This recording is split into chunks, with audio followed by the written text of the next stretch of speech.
Bien le bonjour à tous, c'est Cyrel. Laissez-moi vous souhaiter la bienvenue dans ce second volet de Depictora.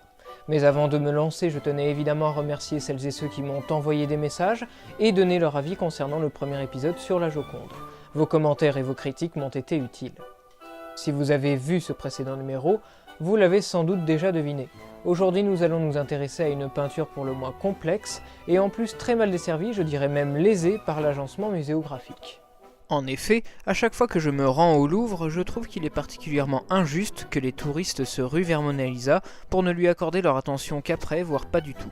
Mention spéciale à cet homme que je respecte énormément. Cela est dû à son emplacement, dos aux visiteurs qui rentrent dans la salle, généralement par ce côté, à la place d'honneur de l'œuvre de Leonardo, juste en face de l'entrée, ainsi qu'au manque de recul nécessaire pour l'appréhender dans son intégralité, à cause notamment des cordons de sécurité qui mènent à Mona Lisa et des visiteurs qui s'y massent, sans parler du fait que la vue est continuellement perturbée par des gens qui passent. Le problème selon moi est encore plus profond que cela.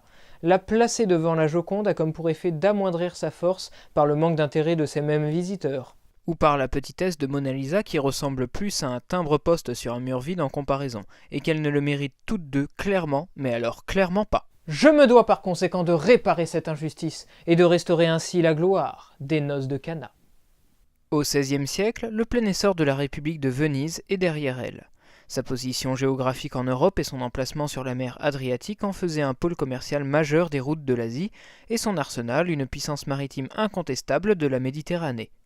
Son rôle économique, sa présence dans les îles grecques, à Chypre, ses contacts avec l'Orient et son développement dans la Renaissance l'amenèrent à devenir l'une des cités les plus influentes de l'Italie sur le plan culturel, aux côtés de Florence et de Rome. Mais au XVIe siècle, les routes terrestres de l'Asie sont peu à peu délaissées pour de nombreuses raisons, notamment les dangers présents et surtout le déplacement du commerce de la mer Méditerranée à l'océan Atlantique, ce qui a permis d'ouvrir une nouvelle voie vers les Indes et rendit par conséquent l'intermédiaire de Venise moins indispensable. L'affirmation de grandes puissances comme le Saint-Empire romain germanique, l'Espagne, la France ou encore l'expansion de l'Empire ottoman qui priva Venise de la plupart de ses possessions européennes, tout cela mit un terme à ces années de faste. Dans les années 1560, toutefois, et en raison d'une demande toujours croissante de produits en provenance de l'Asie, la ville revit les heures de gloire de son économie. C'est dans ce contexte très particulier que les Vénitiens virent peu à peu leur ville se transformer et se parer des atours de la Renaissance. En face de l'entrée du Grand Canal et de la prestigieuse place de la Basilique Saint-Marc, les moines bénédictins de l'île de San Giorgio Maggiore, issus de nobles familles, demandèrent à l'architecte Andrea Palladio de remanier leur monastère. Ainsi, le cloître, la bibliothèque ou encore l'église furent rebâtis, et dans la salle du nouveau réfectoire que Palladio érigea en 1562, les moines avaient eu pour ambition d'orner le mur du fond avec une toile gigantesque représentant les noces de Cana. Ils firent appel à l'artiste Paolo Cagliari, surnommé Veronese, pour que celui-ci transpose le sujet en peinture. L'épisode connu sous le nom des Noces de Cana est tiré du Nouveau Testament. Il met en scène Jésus et sa famille qui sont venus assister à un mariage dans la ville de Cana, en Galilée, où se produira le premier miracle, l'eau qui se change en vin. Cet événement est pour ainsi dire le point de départ qui mènera finalement le Christ sur la voie de la crucifixion. Le choix d'un tableau représentant le premier miracle n'est pas anodin, car il est conforté non seulement par le thème du repas, le tableau étant placé dans un réfectoire, et par la symbolique religieuse qu'il devait transmettre à ses observateurs, tout en répondant à un cahier des charges assez détaillé. Étant placé à 2,50 m au-dessus du sol, la composition devait, selon le contrat passé avec les bénédictins, faire écho à l'architecture de la pièce. L'une des raisons pour lesquelles Véronèse fut choisi pour réaliser cette commande, puisqu'il s'était illustré auparavant en représentant notamment les trompe-l'œil de la villa Barbaro à Macer de 1559 à 1560, et dans le même temps le repas chez Simon qu'il réalisa entre 1556 et 1560. Il reprit ainsi des éléments des édifices de Palladio. Il devait également s'employer à faire un tableau aussi large et aussi haut que le mur. Même si l'on pense que Paolo fut aidé par son frère Benedetto, il ne leur fallut à eux et à leur atelier, aussi conséquent pouvait-il être, qu'1 an et 3 mois pour réaliser une œuvre aux dimensions aussi colossales. 666 cm, c'est un hasard, de haut pour 990 cm de long, presque 66 mètres carrés. Près de 7 mètres de haut et 10 mètres de long. Pour couvrir autant de surface, Véronèse devait réfléchir à un environnement imposant.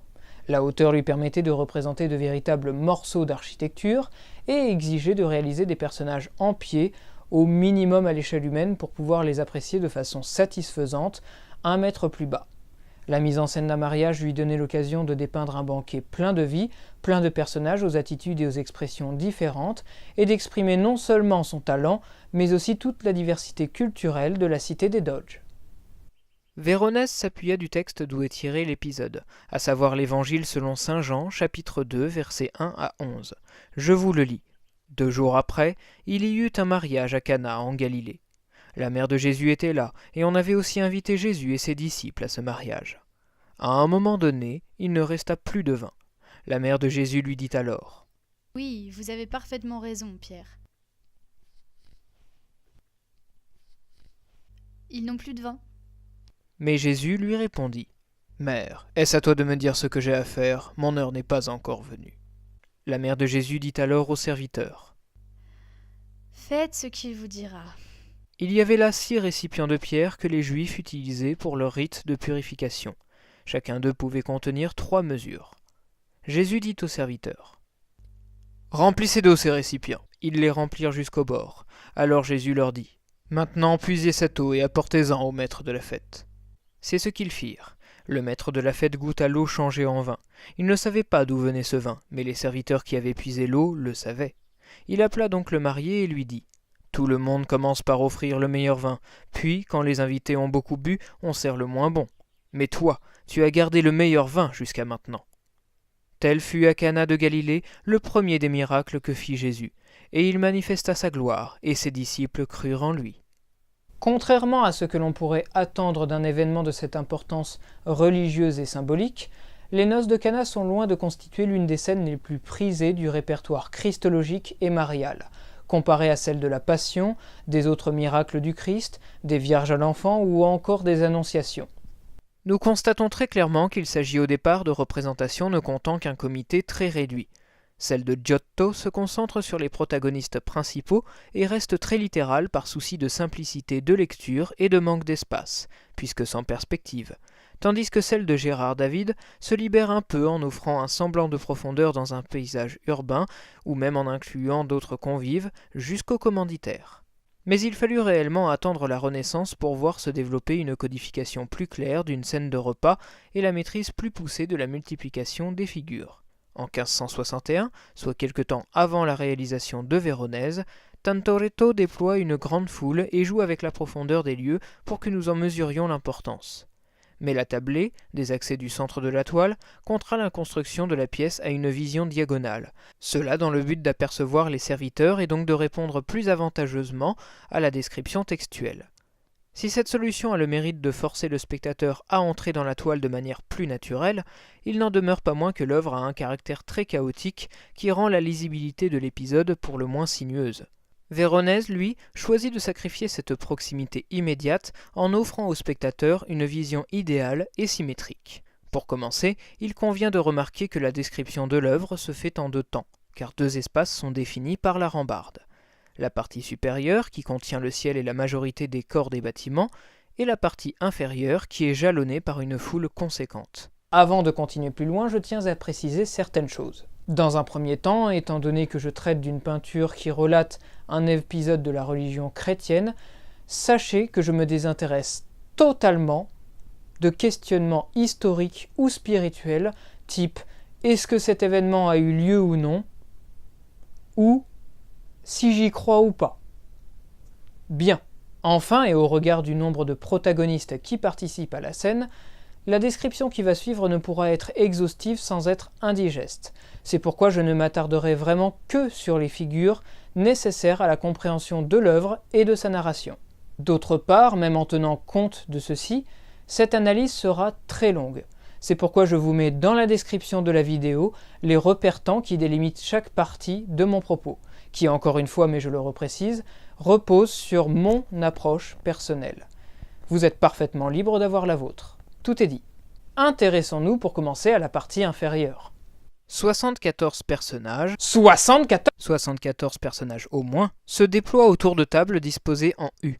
Cet agencement dessine d'emblée une certaine symétrie que notre regard devine dans la position et la disposition de certains protagonistes. Deux figures ferment les extrémités de la tablée. En face de ces dernières se tiennent deux personnages debout. À gauche, un homme richement vêtu s'appuie sur l'estrade et tient dans sa main droite un pli de sa propre étoffe. Sa main gauche se pose sur une bourse pansue et son pouce se glisse derrière une ceinture de cuir qui porte un long poignard à la garde d'argent.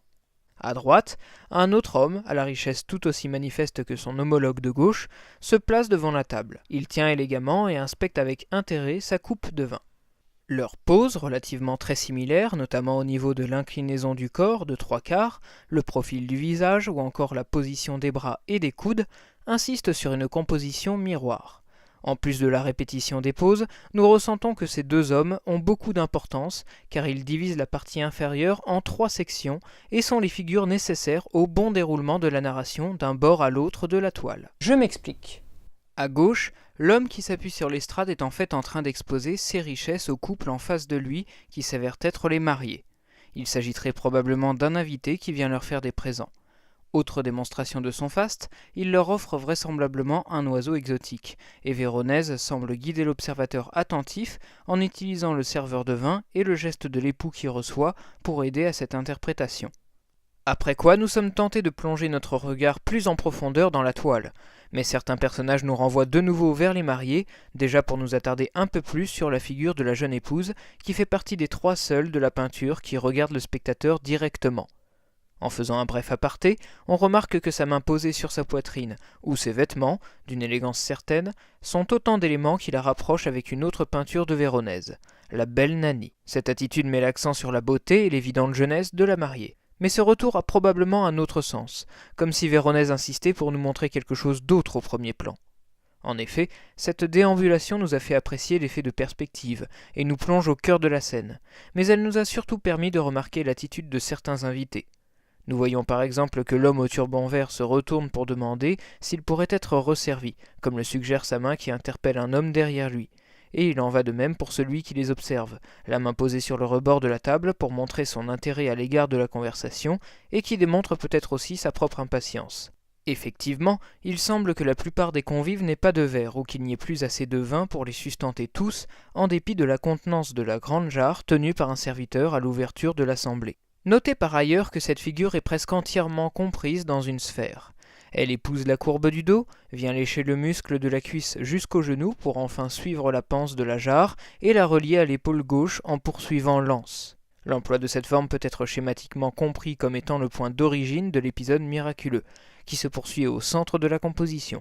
Et si l'on s'étonnait de voir les mariés relayés à un coin de table à leur propre mariage, alors qu'ils auraient pourtant dû occuper la place d'honneur au milieu, c'est bien parce que celle-ci revient avant tout à Jésus et à ses proches. Car oui, dans le tableau, les noces servent plus de prétexte au véritable sujet, le premier miracle du Christ. Le vin vient à manquer, et la rumeur parvient au groupe central par le biais de ce personnage dont le coloris se rapproche étrangement de celui que l'on prête à l'apôtre Pierre dans la tradition picturale. Loin de pouvoir affirmer si ce personnage est bel et bien ce dernier, puisque Pierre n'est pas chauve normalement. Il semble s'adresser directement à la Sainte Famille, et l'on sent néanmoins qu'il s'agit d'une figure clé de la composition, puisqu'il est intégré dans la scène par 2 lignes de force qui en font une transition parfaite entre le contexte propice au miracle et le déroulement du miracle. La première, que je qualifierais de ligne subtile, longe le dos du chien couché, souligne le pan de feuilles sur la table avant de dessiner le bras, l'épaule et le front du musicien en blanc, pour enfin venir séparer l'apôtre du serviteur penché vers lui. La seconde, un peu plus évidente, est dictée par l'archet et la jambe du même musicien, se poursuit dans l'inclinaison du serveur au plat, situé juste derrière, avant de venir lécher le dos des invités de l'autre côté de la table, ce qui écarte définitivement l'apôtre de la première partie de lecture de l'œuvre. Il est également bon de noter que pour appuyer cet isolement, le personnage est placé juste en dessous d'un élément de rythme dans la balustrade. Le schéma se reproduit exactement de l'autre côté, à ceci près que la figure n'est pas isolée de la suite de la tablée et que son inclinaison est tout autre que celle de Pierre. Mais les lignes de force qui le définissent sont dictées elles aussi par l'un des musiciens. La première part de la patte la plus extérieure du chien redressé, embrasse le dos de l'instrument et marque l'inclinaison du tronc. La seconde, part cette fois des pattes arrière de ce même chien, finit d'envelopper l'instrument et vient faire ressentir au spectateur un écart par rapport au groupe central. Deux figures s'en détachent. Jésus et sa mère, la Vierge Marie, qui sont les seuls à posséder des auréoles illustrant leur sainteté, à la différence des apôtres ou bien encore de ce personnage que l'on pourrait raisonnablement présumer être Joseph, l'époux de Marie. L'auréole de Jésus est la plus éclatante afin de marquer son rôle déterminant. Son corps est aligné sur la médiane verticale du tableau, et en plus de ses couleurs éclatantes, il est la seule figure à demeurer de face et d'un calme imperturbable, contrairement au reste de l'assemblée qui s'agite dans tous les sens. Cette particularité appuie le caractère profondément présent et surnaturel du Christ, qui se trouve d'autant plus renforcé par le sablier situé sur le même axe que lui. Disposé sur la table des musiciens, ce sablier leur permet de mesurer le rythme du morceau qu'ils jouent. Je ne sais absolument pas comment ça marche. Mais il revêt surtout le rôle de memento mori, qui, au même titre qu'un crâne humain dans le milieu pictural, rappelle à l'homme qu'il fut poussière et qu'il retournera à la poussière. Cet objet est donc non seulement un puissant moyen de prolonger la portée symbolique de la présence du Christ, mais sert aussi de repère dans la peinture car il indique le point précis de l'accomplissement du miracle. L'eau s'est changée en vin. Preuve est faite qu'avant même de quitter le groupe central, la réaction de certains personnages est d'ores et déjà flagrante, notamment dans la figure du dernier apôtre qui, confus, prend du recul en se penchant en arrière, annonçant par avance que la surprise, l'étonnement et l'interrogation seront les maîtres mots de cette dernière section, en partie inférieure. Nous arrivons dans le fond et notre œil cherche naturellement à rejoindre le premier plan le plus vite possible afin de combler tous les éléments qui lui sont inconnus dans cet espace. Pour l'y aider, les deux personnages assis en face de nous dirigent successivement leur regard vers la troisième figure, qui, elle, nous permet de rejoindre le dernier personnage placé en bout de table, qui clôt la composition avec l'homme de dos. Au passage, nous avons pu remarquer que les convives assis de ce côté sont plus désordonnés, en apparence seulement, car il y a en effet alternance rigoureuse entre personnages placés plus ou moins de face et figures intermédiaires de dos, de trois quarts ou de profil. Dans tous les cas, des convives plus mouvementés qu'à gauche, car personne ne regarde ou n'est orienté dans la même direction. Mais la déambulation de l'œil se poursuit, plonge sur le serviteur qui verse le vin et se redresse vers la dernière figure qui le surplombe en inspectant sa coupe. À bien regarder cette section droite, tout découle de l'action du verseur. En effet, nous distinguons très clairement le filet de vin qui coule dans la carafe en or. Désormais, Véronèse ne nous laisse plus de doute. Le miracle est accompli et les convives agissent en conséquence. L'homme juste au-dessus, probablement le maître de cérémonie, à en voir le bâton qu'il tient, s'étonne de recevoir un verre de vin, lui qui pensait les réserves épuisées. À sa droite, un homme poussé par la curiosité contemple son verre en nous laissant à penser que son contenu est un bon millésime. Derrière eux, l'invité en bout de table émet un geste de recul, presque de défense avec sa serviette, au regard des coupes placées à proximité. Son geste contraste avec celui d'un autre invité dont la main, au-delà sans doute du véritable contenu de la discussion, nous suggère de progresser vers le haut de la peinture, et insiste sur la surprise générale que laisse entendre tant de visages levés vers le ciel. Pour résumer très sommairement la partie inférieure. Véronèse nous offre plus qu'un simple sens de lecture de gauche à droite, car sa mise en scène complexe repose sur la disposition des tables. La scénographie débute avec ce personnage qui ouvre la section gauche. Elle se heurte aux jeunes mariés, progresse ensuite vers la section centrale dominée par le Christ, revient au premier plan dans la section droite jusqu'à la fermeture de la composition, et s'achève enfin avec l'écho du premier personnage. Comme nous l'avons vu dans la partie inférieure, notre œil est allé de gauche à droite. Attention, comme je le dis, il s'agit de mon approche, même si cette orientation est favorisée par l'œuvre elle-même. En effet, à gauche, l'accès est fermé par une colonne, et le personnage qui aurait pu nous introduire vers la suite de la composition se trouve de dos, ce qui n'est pas très engageant. En revanche, à droite, le questionnement apparent des convives élève naturellement notre regard, et Véronèse place de surcroît deux figures qui communiquent en se transmettant un vase en or, ce qui nous aide quant à l'analyse de cette partie. L'essentiel des personnages, qui sont au nombre de 53, sont, comme on peut s'y attendre, des serviteurs et des cuisiniers. Ils portent les plats, les préparent et empilent de la vaisselle. Ceux en hauteur sont, d'après leur tenue, des observateurs simplement curieux du spectacle qui se déroule en contrebas. Ces diverses activités, malgré un nombre moins important de figures que dans la partie inférieure, contribuent à une impression de fourmillement tout aussi équivalente. Outre les postures dynamiques de certains, un seul personnage ici est vraiment susceptible d'attirer votre attention, cet homme qui se penche pour observer la réception. Il s'agirait très probablement du maître cuisinier qui, soucieux, s'assure de la bonne qualité du service. Concernant l'architecture, nous nous apercevons que la moitié de la hauteur coïncide avec le sommet des colonnes au premier plan. L'impression vertigineuse est d'autant plus renforcée que Véronèse place sur l'esplanade des bâtiments qui sortent du cadre du tableau, et dont la verticalité se trouve accentuée par une série de colonnes cannelées d'un blanc nacré. La masse importante qui est ainsi créée de part et d'autre ne fait que révéler davantage la partie centrale restée vide. À droite, de nombreux personnages tendent les bras ou se penchent dans cette direction, tandis qu'à gauche, la statue, qui pourrait être une personnification de la ville de Venise, nous invite à bien observer. Le ciel, d'un bleu profond, est crevé par une tour évidée, très légère, aérienne, qui s'élève à l'arrière-plan comme un miracle, puisque nous ne voyons pas sa base. À son sommet trône la statue d'un saint qui brandit un drapeau, très certainement l'évangéliste Saint Marc, protecteur de la cité. Deux groupes d'oiseaux volent à proximité, mais est-ce un hasard s'ils sont au nombre de 9 ? À force d'explorer les hauteurs, nous distinguons deux personnages à chaque extrémité qui redirigent notre regard vers la scène principale du banquet. Si je vous ai détaillé successivement la partie inférieure puis la partie supérieure, c'était pour que vous puissiez au plus près approcher des personnages et de la manière dont Véronèse s'y prend pour raconter l'épisode des noces de Cana, à leur niveau individuel. Mais le peintre conçoit également une vision d'ensemble, et il a recours pour ce faire à un seul élément architectural. La rambarde, placée sur la ligne médiane horizontale du tableau, relie la place du banquet à l'esplanade des serviteurs par le biais de deux escaliers situés de part et d'autre. Si l'on poursuit l'inclinaison de ces escaliers, nous parvenons à rallier le coin des tables, et par conséquent à unifier le cœur de la réception grâce à un trapèze. En plus de délimiter les parties inférieures et supérieures, la balustrade découpe verticalement la scène en 3 sections par le biais du rythme rigoureux des balustres qui la composent. Nous en voulons pour preuve que, constitués de 3 volets de 6 balustres chacun et séparés entre eux par une travée d'une balustre, le décor architectural à l'arrière-plan ne dépasse jamais les 6 balustres. Les sections sont donc définies comme suit.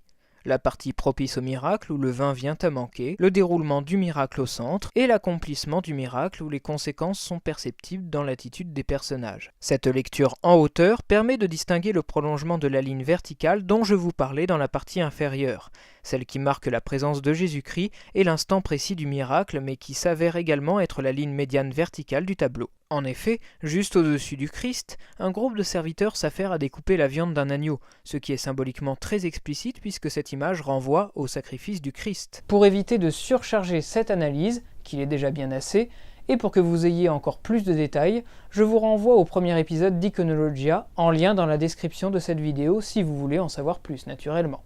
Avec le prolongement de la personne du Christ et en reprenant les deux lignes médianes, le schéma est on ne peut plus clair.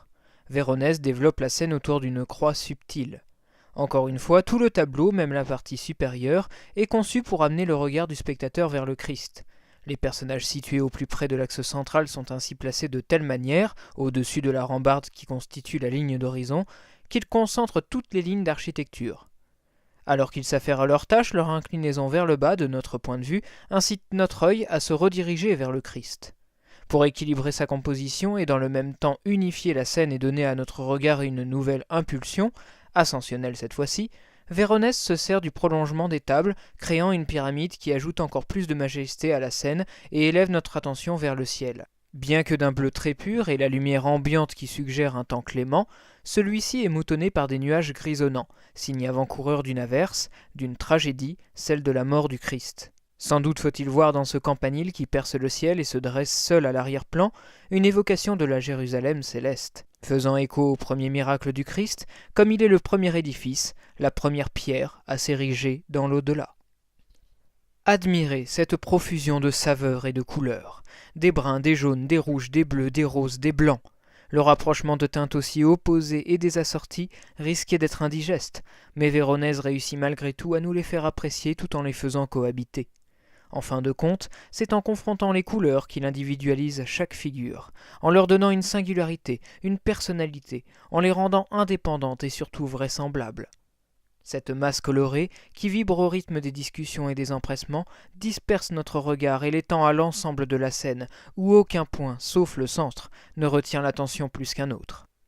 Cette vision générale, globale, d'ensemble, contraste avec la préciosité du trait de Véronèse qui s'applique à donner à la moindre partie de l'importance.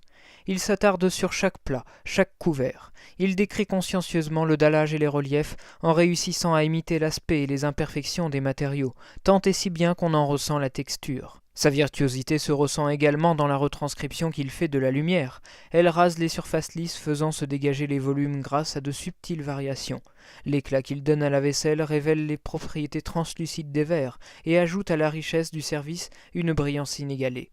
Il développe les motifs parfois complexes des tenues, qui sont plus que de simples vêtements. Ce sont de véritables costumes d'apparat. Nous avons l'impression d'assister à un événement prestigieux, princier, ce qui se ressent jusque dans le choix des pigments. Le bleu du ciel, par exemple, est obtenu grâce à une pierre extrêmement précieuse et coûteuse, la lapis lazuli, importée d'Orient. Son étalement sur une surface aussi large représente donc, à ce fait seul, une somme exorbitante pour les commanditaires. On ressent que cette commande était une opportunité unique de flatter et de vanter les fastes de la Sérénissime. Véronèse sait cependant opérer une économie de détails, à certains endroits qu'il juge trop éloignés pour être remarqués. Les personnages en hauteur, notamment, sont traités presque de façon sommaire, mais pas assez pour être diffuses. Véronèse marque leur visage en distinguant simplement les ombres au niveau des yeux, sans prendre le temps d'esquisser leur bouche. Si l'on écarte que ce fait soit lié à leur profession, puisqu'il s'agit pour la plupart de simples cuisiniers et de serveurs, et que par conséquent cela ne valait pas la peine de s'y attarder, c'est plutôt parce que Véronèse n'encombre pas l'œil du spectateur. Il sait se faire naturel en omettant volontairement des données trop précises pour que celui-ci puisse les apprécier avec la distance. C'est un excellent témoin de la qualité illusionniste dont est capable l'art de Véronèse. Il n'en va pas de même pour les visages au premier plan qui possèdent des traits si caractéristiques que l'on en vient à se demander s'il s'agit de vraies personnes. Après tout, il n'est pas absurde d'imaginer que l'artiste, pour s'aider à peindre autant de figures, se soit inspiré de célébrités de son temps, que beaucoup de ses contemporains auraient reconnues par ailleurs. On signale le poète et écrivain Pierre l'Arétin, Alphonse d'Avalos, marquis de Pescara, succédant à son cousin Ferdinand François d'Avalos, tous deux généraux des armées de l'empereur du Saint-Empire romain germanique, Charles Quint. Ferdinand François d'Avalos, dont l'épouse et écrivain Vittoria Corona, est situé dans l'angle de la table. Mais aussi des monarques. Assise à côté d'Alphonse d'Avalos se trouvait Léonore d'Autriche, la sœur de Charles Quint et l'épouse de François Ier, roi de France, qui se trouvent tous deux représentés également. Marie Ier d'Angleterre, la fille du roi Henri VIII, ou encore le sultan de l'Empire ottoman, Soliman II le Magnifique. Aussi, il n'est pas étonnant de trouver la propre image de Véronèse dans une masse aussi conséquente de personnages. Ce dernier s'est placé dans le groupe de musiciens au premier plan, aux côtés de ses confrères. Jacopo Bassano, Tintoretto et pour finir le monumental Tiziano. Quant à l'homme inspectant son verre à droite, il est habituellement identifié comme étant le frère de Véronèse, Benedetto, et l'on a le sentiment, à l'inspection notamment de la forme du nez, que les deux figures sont effectivement parentes. Véronèse déploie ses talents de portraitiste et s'applique à retranscrire des détails minutieux au point de faire des parures des convives des démonstrations de sa virtuosité et des flatteries absolues. Lorsque je vous ai lu l'extrait des Noces de Cana d'après l'évangile de Saint Jean, il vous a peut-être semblé que le tableau était une excellente adaptation de l'épisode. Et pourtant, pour que son tableau ait le plus d'impact sur ses contemporains, Véronèse a pris le parti de délaisser volontairement un caractère du texte, à savoir la cohérence chronologique. En effet, les Noces de Cana se déroulent au 1er siècle de notre ère en Galilée. Les vêtements, le mobilier, l'architecture, les objets, et ce jusqu'au plus insignifiant des ustensiles, sont loin de refléter la vérité historique et matérielle de l'événement. Certes, tous ces détails ne nuisent pas au bon déroulement du récit, et Véronèse se justifie de la manière suivante, je cite. « L'uniformité des costumes antiques eût répandu sur mon tableau une monotonie insupportable. » Mais il ne fait pas qu'éclipser la donnée matérielle antique, il change quelque peu le sens du premier miracle en déplaçant l'action de Cana à Venise, asseyant le prestige de la cité des Doges. Cette dernière ne pouvait être que séduite par la façon dont Véronèse l'a évoqué dans son œuvre, un lieu de rencontre pluriculturel, d'une prospérité certaine, de joie et d'abondance souveraine, au détriment du message premier de l'œuvre qui avait pour but de prévenir des péchés de gourmandise et d'excès. En laissant libre cours à sa propre interprétation de l'épisode biblique, en déployant tout son savoir et son savoir-faire, la réputation de Véronèse était faite et son succès garanti.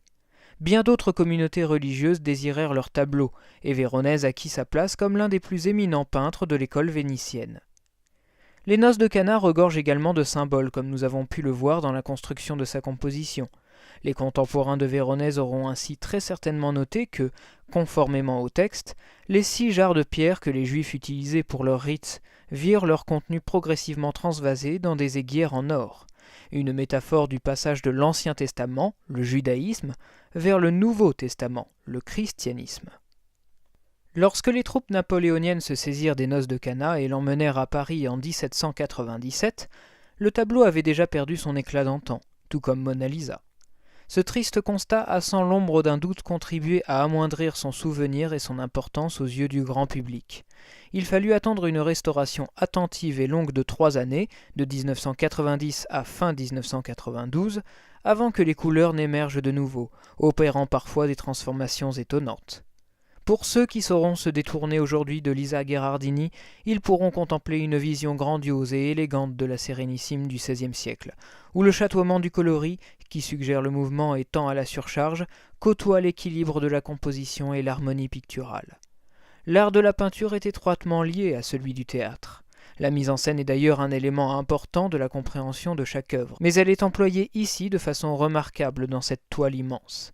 Il y a un sens de l'agencement et de la gestuelle bouillonnant de vie et de naturel chez Véronèse. En regardant ces figures, on comprend qu'il est sensible à l'identité intérieure de ses modèles.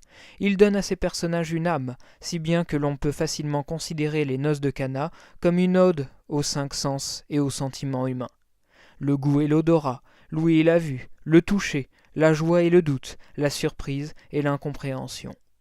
Mais les personnages représentés en pied et à notre échelle doivent également être compris au sein de l'environnement. Le paysage architectonique qui les entoure et les domine est si imposant que nous les percevons dans leur fragilité.